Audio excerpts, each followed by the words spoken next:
दोस्तों, शायद आप जानते ही होंगे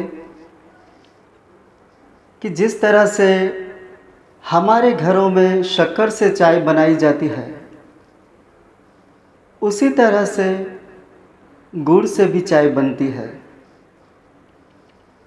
पुराने ज़माने में हर रोज़ गुड़ का इस्तेमाल किया जाता था चाय के लिए। फिर धीरे धीरे ज़माना बदलता गया, शहरों में ये प्रचलन ख़त्म हो गया और लोग शक्कर से बनी हुई चाय पीने लगे, जबकि स्वास्थ्य के लिए गुड़ से बनी हुई चाय बहुत ही ज़्यादा लाभप्रद है। मैं चाहूँगा इस रेसिपी को आप ध्यान से देखिए और जिस तरह से मैं बताता हूँ उस तरह से दूध फटेगा भी नहीं, क्योंकि गुड़ से बनी हुई चाय कुछ लोगों से बनाने पर फट जाती है।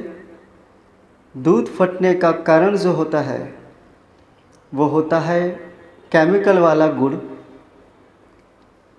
मैं जो रेसिपी बताने जा रहा हूँ उस तरह से आप बनाओगे तो चाहे गुड़ शुद्ध हो, देसी गुड़ हो या फिर किसी भी तरह का केमिकल वाला गुड़ हो,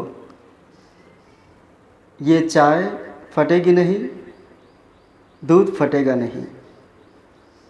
तो ध्यान रखें, पहले हमें क्या क्या मिलाना है और किस वक्त हमें उसमें दूध मिलाना है। ध्यान से इस रेसिपी को देखिए और मैं तो चाहूँगा कि ये प्रचलन फिर से शुरू हो जाए। हर रोज़ नहीं तो कभी कभी गुड़ से बनी हुई चाय ज़रूर पीजिए।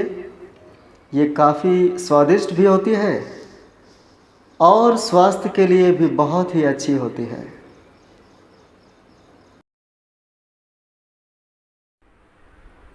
अभी अभी मैंने सोचा कि क्यों न मैं आपको चाय पर कोई गीत सुनाऊं, लेकिन मुझे चाय पर कोई गीत याद नहीं आया। तो फ़िलहाल मुझे कॉफ़ी पर एक गीत याद आया है, तो आइए मैं सुनाता हूँ किशोर दा और आशा जी का गाया हुआ गीत। फिल्म का नाम है हैसियत, जितेंद्र जी और जयाप्रदा जी। दफ्तर को देर हो गई, मुझे जल्दी से कॉफ़ी पिलाना। अरे दफ्तर को देर हो गई, मुझे जल्दी से कॉफ़ी पिलाना।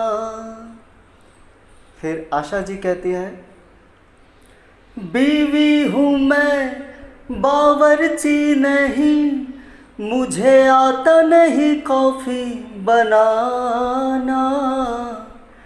दफ्तर को देर हो गई, मुझे जल्दी से कॉफ़ी पिलाना।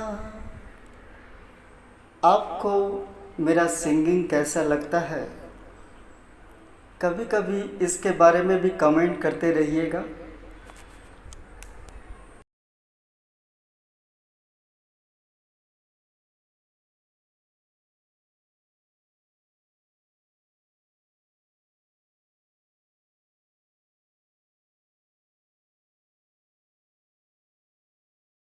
कार्यक्रम के आखिर में मैं इतना कहना चाहूँगा कि मेरी किसी भी रेसिपी में अगर आपको कुछ भी पूछना हो तो आप मेरे व्हाट्सएप नंबर पर मैसेज करके पूछ सकते हैं, और नहीं